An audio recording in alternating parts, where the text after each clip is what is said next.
L'ONU en action, un programme de la télévision des Nations Unies.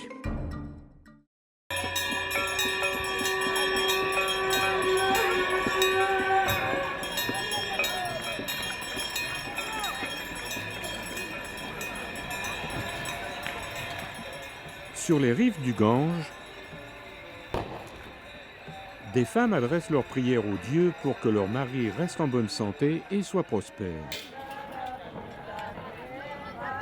Ici, pour ces femmes, le fait d'être veuve équivaut à la peine de mort. Dans certaines régions de l'Inde, on peut voir des femmes pratiquer le sati en s'immolant sur le bûcher funéraire de leur mari. Aucune femme ne voudrait faire ça en abandonnant ses enfants. Le docteur Mohini Giri est une militante des droits de l'homme. Elle a travaillé dur pendant 40 ans en luttant pour ces femmes invisibles et oubliées. Une veuve était allongée dans la rue. Elle était morte et les vautours venaient manger sa chair. Il y avait aussi des chiens. Les gens passaient, mais personne ne s'est arrêté pour emmener son corps. Et ça m'a complètement choquée. Le sati a été banni par les Anglais en 1829. Mais bien qu'il soit interdit, certaines femmes le pratiquent encore dans certaines régions. Un temple a même été construit au nom de l'une de ces femmes. Le prêtre Ajay Tiwari garde ce temple jour et nuit. Les gens continuent de venir de partout, tous les jours, pour visiter le temple et y jeter un œil. Alors que les femmes qui pratiquent le sati sont considérées comme des déesses, les veuves en vie sont victimes d'une discrimination très répandue, comme l'explique le docteur Giri.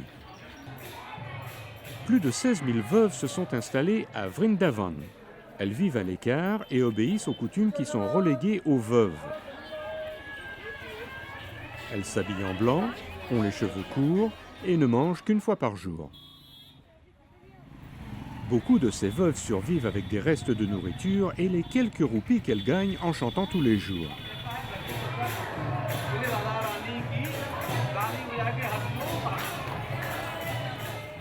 Et celles qui ne peuvent plus chanter finissent par mendier dans la rue, en survivant un jour à la fois.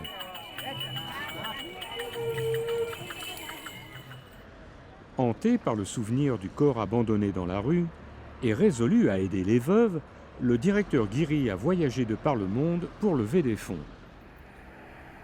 En 2008, elle a construit un ashram, un abri pour les veuves. J'essaye de rendre la dignité à ces femmes dans la mort, de leur donner une vie plus saine. Ces femmes sont maintenant plus autonomes. L'ashram est situé lui aussi à Vrindavan. Près de 500 veuves y vivent, dont Kamla, qui est veuve depuis 40 ans. Nous sommes bien. Nous avons tout pour vivre ici. Nous vivons toutes ensemble. Afin de développer une prise de conscience sur la situation désespérée des veuves du monde entier, le docteur Giri a fait pression sur les Nations Unies pendant 10 ans. En 2010, l'ONU a déclaré le 23 juin Journée internationale de la veuve. Dans le monde entier, afin que toutes ces veuves qui ont été négligées jusqu'ici puissent avoir une certaine reconnaissance. Mais le docteur Giri dit qu'il lui reste une chose à accomplir. Faire en sorte que ces hommes ne méprisent plus ces veuves. Pour le moment, Kamla est contente d'avoir trouvé la paix intérieure en passant la fin de sa vie dans l'ashram du docteur Giri. Lorsque je serai malade et que mes pieds et mes mains s'arrêteront de bouger, je resterai ici jusqu'à ce que je meure.